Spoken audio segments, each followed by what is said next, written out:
بہلول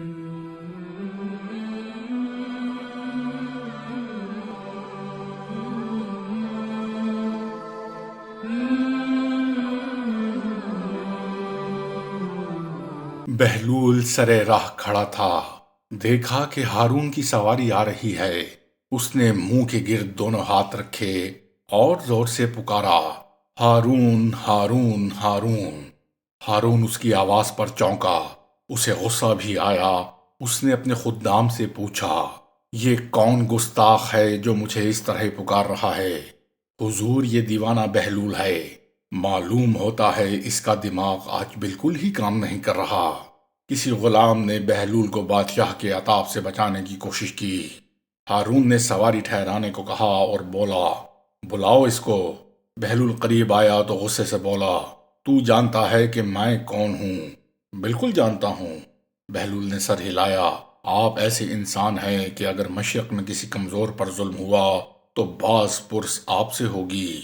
ہارون لرز گیا، اس کی آنکھوں کے گوشے نم ہو گئے، اس کا غصہ فرو ہو گیا اور وہ نرمی سے بولا، بہلول، تو نے ایسی بات کہی ہے جو میرے دل پر جا کر لگی ہے۔ تیری کوئی حاجت ہو تو بیان کر۔ میری حاجت یہ ہے کہ آپ میرے گناہ معاف کر کے مجھے جنت میں داخل کروا دیں۔ بہلول نے کمال سنجیدگی سے کہا۔ گرد و پیش کھڑے لوگ مسکرانے لگے۔ ہارون نے اعتراف کیا، بہلول، تم نے ایسی بات کہی ہے جو میرے بس میں نہیں۔ ہاں، میں تمہارے قرضے چکا سکتا ہوں۔ نہیں، آپ یہ بھی نہیں کر سکتے۔ بہلول نے زور دے کر کہا، کیوں؟ ہارون نے ترشی سے سوال کیا، ایک قرضہ دوسرے قرضے سے ادا نہیں ہو سکتا۔ آپ تو خود عوام کے قرض دار ہیں، آپ ان کا قرض واپس کیسے کریں گے؟ یہ مناسب نہیں ہے کہ ان کا مال مجھے دے ڈالیں۔ بہلول کے انداز میں سچ تھا۔ ہارون مضطرب ہوا اور بات بدلنے کو بولا، تو پھر ٹھیک ہے، میں حکم دیتا ہوں کہ تمہیں کچھ جائیداد دے دی جائے تاکہ تمہاری گزر و بسر سہولت سے ہو۔ بہلول ہنسا، سب کا رازق خدا ہے، ہم سب بندے اسی سے وظیفہ پاتے ہیں۔ ایسا تو ممکن نہیں کہ وہ بادشاہ کو تو فراخی سے رزق عطا کرے اور اس دیوانے کو بھول جائے۔ ہارون لاجواب سا ہو گیا اور بہلول سے بولا، میں امین اور مامون کے مکتب جا رہا ہوں، ذرا ان کے استاد سے ان کی تعلیم کی بابت معلوم کروں گا، آؤ تم بھی میرے ساتھ چلو۔ بہلول راضی ہو گیا اور سواری مکتب پہنچی۔ استاد دوڑا ہوا آیا اور ہارون کو سلام کیا، زہ نصیب کہ خلیفہ اس ناچیز کے مکتب میں تشریف لائے ہیں۔ ہم امین اور مامون کی تعلیم کے بارے میں معلوم کرنے آئے ہیں کہ دونوں کیسے طالب علم ہیں۔ ہارون نے کہا، جان کی امان پاؤں تو کچھ عرض کروں؟ استاد بولا، ہاں تمہیں امان ہے، ہمیں دونوں کی تعلیمی کیفیت صحیح صحیح بتاؤ۔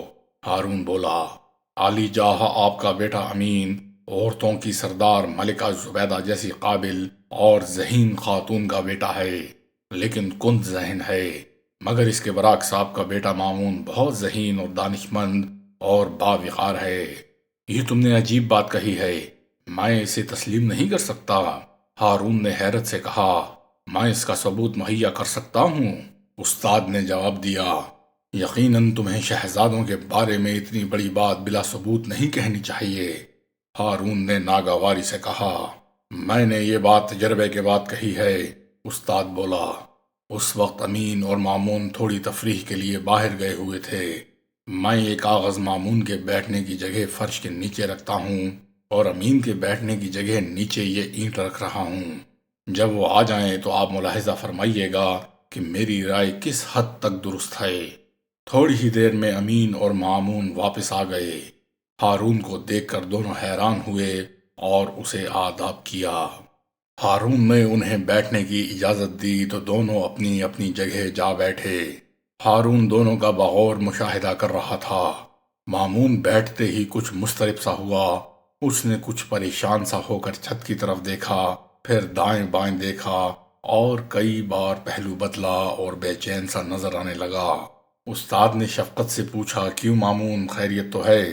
میں تمہیں کچھ پریشان سا دیکھ رہا ہوں۔ استاد محترم، میں اپنے بیٹھنے کی جگہ پر کچھ تبدیلی سی محسوس کر رہا ہوں۔ مامون نے کچھ سوچتے ہوئے جواب دیا۔ کیسی تبدیلی؟ استاد نے پوچھا۔ ایسا محسوس ہوتا ہے استاد محترم جیسے میرے بیٹھنے کی جگہ ایک کاغذ بھر اونچی جگہ ہو گئی ہے یا چھت کاغذ بھر نیچی ہو گئی ہے؟ مامون بولا، امین، کیا تمہیں بھی ایسا ہی محسوس ہوتا ہے جیسے تمہارا بھائی کہہ رہا ہے؟ استاد نے امین کو مخاطب کیا، نہیں، ایسی تو کوئی بات نہیں۔ امین نے جواب دیا۔ استاد نے معنی خیز نظروں سے ہارون کی طرف دیکھا اور بولا، عالی جاہ پسند فرمائیں تو دوسرے کمرے میں تشریف لے چلیں۔ ہارون نے اجازت دی اور استاد کے ساتھ دوسرے کمرے میں چلا آیا۔ بہلول بھی ان کے ہمراہ تھا۔ استاد نے مطمئن لہجے میں کہا، الحمدللہ کہ میں نے اپنے سامنے اپنی رائے کا ثبوت بھی پیش کر دیا۔ حیرت ہے، حیرت ہے، امین کی ماں عرب کی ذہین عورتوں میں سے ہے، کوئی اس کا ہمسر نہیں لیکن اس کا بیٹا۔ ہارون نے جیسے اپنے آپ سے کہا، سمجھ میں نہیں آتا کہ اس کا کیا سبب ہے۔ بہلول آگے بڑھا، اس کا سبب مجھے معلوم ہے، اگر عالی جاہ کو ناگوار نہ ہو تو میں بیان کروں؟ بیان کرو، میں سخت ترین الجھن میں ہوں۔ بہلول بولا، اولاد کی دانش مندی اور ذہانت کے اسباب دو ہیں۔ اول یہ کہ عورت اور مرد کے درمیان رغبت اور فطری خواہش ہو تو ان کی اولاد ذہین، ہوشیار اور عقل مند ہوتی ہے۔ دوم یہ کہ مرد اور عورت مختلف خون اور نسل سے تعلق رکھتے ہوں تو ان کی اولاد میں عقل و دانش کی فراوانی ہوگی۔ کوئی دلیل دو، ہارون نے غور کرتے ہوئے کہا۔ اس کی مثال درختوں اور جانوروں میں نظر آتی ہے۔ مثلاً اگر پھل کے درخت میں دوسرے پھلدار درخت کا پیوند لگایا جائے تو نہایت لذیذ اور عمدہ پھل پیدا ہوتے ہیں۔ اسی طرح گدھے اور گھوڑے کے ملاپ سے خچر پیدا ہوتا ہے جس کی ہوشیاری، طاقت اور پھرتی کا جواب نہیں۔ اب عالی جہاز سمجھ سکتے ہیں کہ امین میں جو ذہانت کی کمی محسوس ہوتی ہے اس کا سبب اس کی والدہ اور آپ کی رشتہ داری ہے، جبکہ مامون کی ماں مختلف نسل اور قبیلے سے تعلق رکھتی ہے۔ خون کے لحاظ سے آپ میں اور اس میں جو فرق ہے وہی سبب مامون کی ذہانت اور دانش مندی کا بھی ہے۔